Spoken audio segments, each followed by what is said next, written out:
There are three ways to help people who need help. Government can try to do it, give people money, start programs. Charities do that too, and I'd say they're better at teaching people how to help themselves, or as the saying goes, teach a man to fish. Then there's a third way. I think it's the best way, and I'll get to that later in the show. But first, let's debate the first two. When I was in college, President Lyndon Johnson declared an all-out war on human poverty. He said, for the first time in our history, it's possible to conquer poverty. I believed him then, but then I watched his poverty programs create more poverty. Government spent trillions of dollars, and people are still poor. People on the left say the money was still worth it. Look at this chart. It shows that the poverty rate fell sharply after the war on poverty began. And that's great, but wait. If you extend the chart back a few years to when data was first kept on the poverty rate, you notice that it was already falling just as fast. But then it stopped falling about 7 years after the war on poverty began. History professor David Beito says that's because government encouraged poor Americans to be dependent on government and stay poor. But Mike Consol of the Roosevelt Institute, named after the president who helped begin the welfare state, says, no, we need more government aid. More? You always want more, you guys. Trillions isn't enough? Well, I mean, let's talk about the balance between charity and government. I mean, there's never been a period where it was just private charity. The government's always been involved, whether it was Civil War pensions or mother pensions or the background of the poorhouse or bankruptcy laws. You know, there's never been a purely private space. But it was 99% private. And as we'll hear, government was tiny then. We had a voluntary sector that was able to provide some social insurance. We shouldn't romanticize the past. They mostly provided funeral benefits, maybe some sick days, maybe if you were in a big city, a doctor people were once on in a their while. own. Absolutely. And you know, and we grew the country. We became the most prosperous country in the world, from third world to first world. Well, what destroyed that system was the Great Depression. The Great Depression hit it in exactly the worst way, because when people couldn't work or couldn't find jobs, they needed more charity, and you know, charities simply couldn't raise money at that time. So you saw a whole system of voluntarist societies that were trying to really balance people against the risks of economic life get wiped out. David, he said that proved that government has to step in. Well, I don't think it proves it at all. In fact, it sort of proves in some sense you don't want to have governmental policies that cause 10 years of double-digit unemployment that you had with both Hoover and Roosevelt and their interventionist policies. However, I disagree about the characterization of the mutual aid organizations, at least, that I've written about. I looked at 65 fraternal societies, mutual aid groups that provided social welfare. And we should say you've written a book about this. Yeah, only five ceased operation during the Great Depression. In fact, at the end of the Great Depression, they were devoting more money to social welfare than they were before the Great Depression.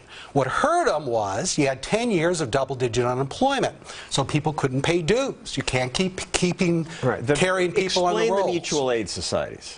Well, these were mutual insurance organizations, and basically you'd pay membership dues like you'd pay to the, I don't know, American Automobile Club or your professional organization. They would provide sick benefits, early form of health insurance. Some of them had hospitals, some of them had orphanages, some of them had homes for the elderly. They'd step in when they saw that people needed help, but they could make judgments. They could say, yeah, he needs help, but this guy, no, he needs to just work harder. Government, Mike, can't do that. Government just gives money to everybody who qualifies, and hence that chart that shows the poverty rate went down, but then it's gone up and down ever since. We taught people to depend on government, and we made them passive. Well, one thing that I think is really important is that social spending does increase because the government takes over the really big risks, the risks of poverty in old age, of decrepency in old age, and the real economic risks of the business cycle. I mean, the system may have worked very well in the late 19th century, but now we live in a system where whole industries can disappear because of an app on a phone. Economic security has gone up. That's great. That means dynamism and growth, but it does mean that you need a deeper set of pockets in order to sustain people's ability to transition through jobs, transition through the life cycle, and retire with a basic decency and basic amount of money to get by. David, this seems all wrong to me. There was not one best system before the rise of the welfare state. There were fraternal societies, there were other kinds of institutions of self-help. There was private old age insurance, an early form of the individual retirement account that was banned during the Progressive era called tontine insurance. 9 million people had tontine policies. But So it there were all was sorts of insufficient, promising clearly, experiments. otherwise Roosevelt wouldn't have created Social Security. Given the circumstances they faced during the Great Depression, created by government policies and prolonged by government policies, the Roosevelt administration and the Hoover administration, I think these organizations did well. You love Social Security, but it's bankrupt. There's a small spending gap. President Obama's proposed cutting it a bit. He wants Republicans to raise taxes a bit to cut it in half. It's a manageable, sizable gap. A decent social insurance network allows private charity to thrive. Because when you take these really difficult problems of how we solve poverty and old age, how we solve insurance against the business cycle, then charity can focus on much more nimble, much more targeted, much more humanistic things. As the theologian Liz Bruning would say, charity isn't really about money, it's about actions, it's about brotherhood and love. And you can't just substitute that in for social insurance, which requires a lot of money. But there's so much more money now than there was during the Great Depression. There are these billionaires who have billions that they're looking to do something with. And they want to donate it to Harvard, and they want their name on an opera. But if there wasn't this bloated welfare bureaucracy, I bet they'd step in and fix that too. Well, if you talk to food banks, for instance, in New York, after the sequestration had cut some food insurance, they're really worried. They're really worried about cuts to food stamps and cuts. They don't think private money is going to automatically flush in. You've eliminated a lot of social capital, which has spillover effects. You had these rich social networks in many of these poor neighborhoods. Many of these networks no longer exist precisely because the rise of the welfare and regulatory state, where you've destroyed a lot of job opportunities. If there wasn't all this government, do you agree with me that the private sector would just leap in?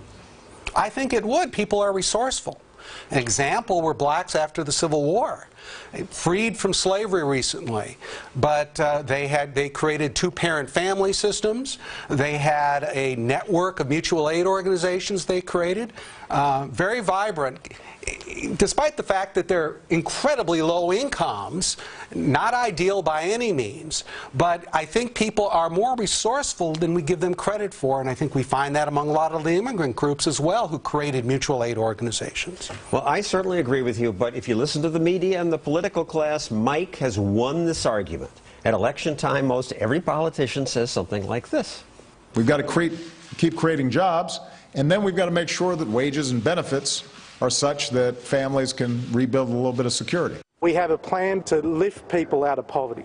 That last guy was from Australia. It's the instinct of the politician always to say this is government's job.